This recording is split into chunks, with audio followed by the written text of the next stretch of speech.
Hello दोस्तों, नमस्कार। कैसे हैं आप सब? एक बार फिर से स्वागत है आप सभी का हमारे इस चैनल पर। तो दोस्तों, आज हमारे साथ है कि बहुत ही खूबसूरत जगह पर बहुत ही खूबसूरत जोड़ी जिनका नाम है क्रिस भैया और अनुष्का तिवारी। तो चलिए उनसे बात करल जाओ कि कैसे इनके यहाँ आवे का पड़ल, का रीजन रहा इतना खूबसूरत जगह में दो लोग कैसे आए। सबसे पहले दोनों लोगों के हमारे चैनल पर स्वागत है। नमस्ते, प्रणाम, सलाम। कैसन बनी रहुआ लोग? आशा बा बहुत बढ़िया हो रहुआ लोग। कैसे कि बहुत बढ़िया मौसम भी हो, अच्छा धूप भइल बा। और हमनी के भी देखी खूबसूरत लोकेशन पर एक अपने फिल्म के गाना के शूट पे आयल बने, जहाँ हमारे बहुत प्रिय मित्र और भाई और भोजपुरी इंडस्ट्री के बहुत ही मशहूर प्यारो सोनू भैया पधारले बाटी सेट पर। अरे मिजाज की तो बात ही खत्म कर रहे हैं हम। मस्त खूबसूरती की बात पहले तो कैसे तो लोग इनके गाँव कौन फिल्म की शूटिंग करा था वो? हमनी के एक अभी फिल्म शूट करके अयोध्या में आवल गए, तलाक एक प्रेम का था, ओकर एक गाना बाकी रहल है जो के तलाक रहे कोनो बढ़िया लोकेशन देखा जाए तो हमनी के यूपी में ही सोनभद्र जिला जो लगभग सबके पता बरुआ लोग के सोनभद्र बहुत प्यारा लोकेशन है। सोनभद्र के बारे में सब केहू जानेला, सोनभद्र का इतिहास बहुत बड़ा है। तो यहाँ हमने कहनी वास्तव में जितना प्यारा सोचले रहनी हमने के उससे भी ज़्यादा खूबसूरत प्यारा लोकेशन मिलल है। बहुत खूबसूरत लोकेशन बारे वालों खुद देखी लोकेशन, और यहीं पर हमने के शूट कर जाता है अपने वो गाना के। यानी कि मतलब खूबसूरत लोकेशन के साथ खूबसूरत गाना भी सुने के खूबसूरत गाना भी सुने के मिले खूबसूरत लोकेशन के साथ, और वही के शूट हमने के चलत बा। जैसे कि आप बोले तलाक एक प्रेम का था, मतलब कैसे मन में आई, कैसे सिनेमा रहुआ के मिलल, कुछ बताई। तलाक एक प्रेम का सिनेमा तो जौन भी मिलला रघुआ दर्शक लोग के प्यार और आशीर्वाद से ही मिलेला सब कुछ। कैसे वो लोग के प्यार है तभी सिनेमा मिलता हमनी के एक हम जौन की 5 फिल्म के साइन कैले बाड़ी सुल्तान फिल्म क्रिएशन के बैनर तले, जौन की आप लोगों को भी पता बा कि सुल्तान भैया अयोध्या के रहे वाला बानी, उन्हीं के 5 फिल्म करतानी। जौन एक दूसरी फिल्म बैनर काम करता तलाक एक प्रेम कथा, और थोड़ा ठंडक बहुत ज़्यादा रहने कारण गाना रोक के रहनी ज़्यादा शूट करके कंप्लीट कर जाता, और बहुत जल्द ही नेक्स्ट तीसरी फिल्म लेके आवत आटे वालों के बीच में। बस लोग अपन प्यार और आशीर्वाद बनौले रही हमने पर। अच्छा, एक कुछ आपकी शुरू पहल का फिल्म से और अभी तक देखा जाता है कि मतलब दो लोगों की जोड़ी एकदम फिट है। क्या बात जोड़ी के बारे में? और ऐसा ना कि केवल इन्हें के लेके करेगा बाकी औरों को लेके करेगा। ना ऐसा कौनो विचार नहीं बा सोनू भाई। रघुआ के भी हम बताओ था, अपने दर्शक लोग के भी बताओ पाटे। हालांकि रघुआ लोग देखो कहने कि एक पहले जो जुगाड़ी शूट करनी आई उनमें गरिमा मौर्य रह लेनी है साथ में भी, और अनुष्का तिवारी जी रहनी है।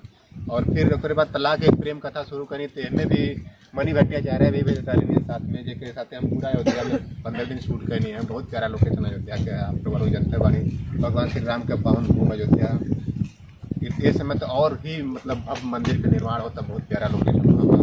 तो वहाँ हमनी के शूट करनी तो वहाँ मनी जी साथ में रहनी है। और यहाँ जौन बचल रहा है तो रघुआ पानी साथ में अनुष्का तिवारी जी। अनुष्का तिवारी जी बहुत अच्छी एक्ट्रेस है, और बहुत ही हर चीज़ के जौन कहा जाला ना कि एक समझदारी से काम करे वाला। तो अक्सर हमारे भोजपुरी इंडस्ट्री की जरूरत भी बा इसमें, तो उनका कीजिए समझदारी के साफ सुथरा काम करे और आगे बढ़े, और एक दूसरे के सहयोग हेल्प से ही अपने के आगे बढ़ल जाए, तो सबका एक सहयोग मिल जाए। अनुष्का जी, जैसा कि क्रिस भैया ने आपके बारे में कहा कि आप क्रिस भैया के साथ काम करके कैसा लगा? बहुत अच्छा लगा। इनफैक्ट कि मैं और भी जगह गई हूँ, लेकिन हमारी जो ये टीम है जो मतलब हम लोग साथ में काम करते हैं, जो हम एक टीम वाइज, तो यहाँ पे मतलब सबके साथ शूट करने में बहुत ही अच्छा लगता है। जैसे कि कल से आप भी साथ में हैं और आप देख ही रहे होंगे कि ऐसा नहीं लगता कि कोई अपनापन नहीं है। तो बहुत अच्छा लगता है कि इंजॉय करके शूट करते हैं और मज़ा आता है बहुत। क्या कहेंगी इस फिल्म के बारे में? तलाक एक प्रेम कथा में आपका कैसा किरदार है? क्या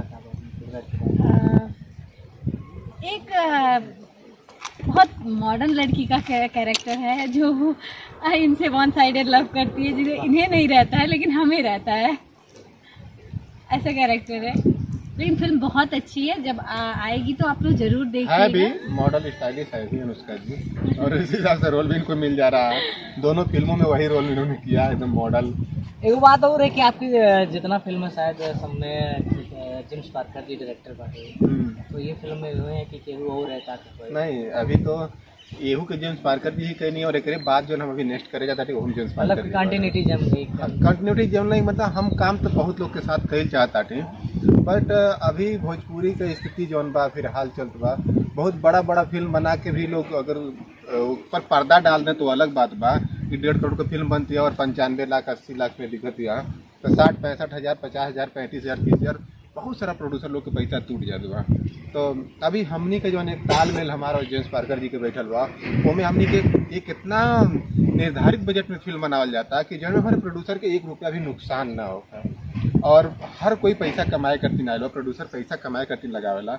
हमनी के तो खैर मान लीजिए पर्दा पाओ जाला, नाम पाओ जाला, दर्शक लोग के प्यार पाओ जाला, प्रोड्यूसर तो पर्दा के पीछे रही ना, वो तो बिजनेस के तौर पे आयल बाटी। हमनी के भोजपुरी के एक सहयोग देता थे, उठावता थे भोजपुरी के, तो सबसे पहले कर्तव्य हमारा होला कि हम उनके नुकसान में न डालें।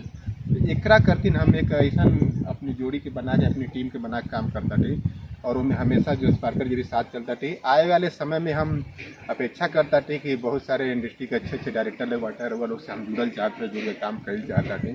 लेकिन हाँ, सब कुछ ध्यान में रखे कि प्रोड्यूसर ही हमने के सब कुछ हाँ उनके बचा के रखल हमने। तो कब तक दर्शकन के देखे के मिली ये फिल्म?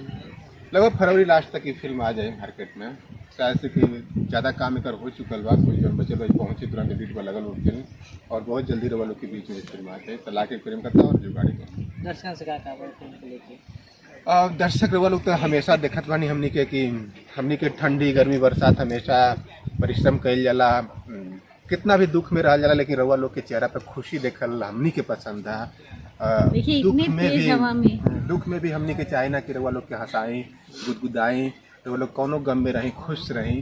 तो रवा लोग के प्यार के ही हमेशा अपेक्षा करब कि रवा लोग अपना प्यार खूब सारा दुलार आशीर्वाद दें हमके, और अनुष्का जी के साथ में हमरे भैया सोनू भैया के और चनू भैया के चैनल के सब्सक्राइब भी करी और ज़्यादा शेयर करी, आगे बढ़ाएं, ताकि मीडिया जौन होला हमेशा सबके आगे बढ़ौले बा। हमनी के भी सोनू भैया जैसा लोग के सहयोग आशीर्वाद प्यार मिलत बा, तो रउआ लोग भी अपन खूब सारा आशीर्वाद प्यार हमनी के सबके बांट के दें और सबके साथे लेके चलें। हमनी के एक्टिंग के देखी जौन एक्ट हमनी के कल जाला, बस एक्टिंग जेकर बेस्ट बा उनका चुनाव करें, उनके आगे बढ़ाएं।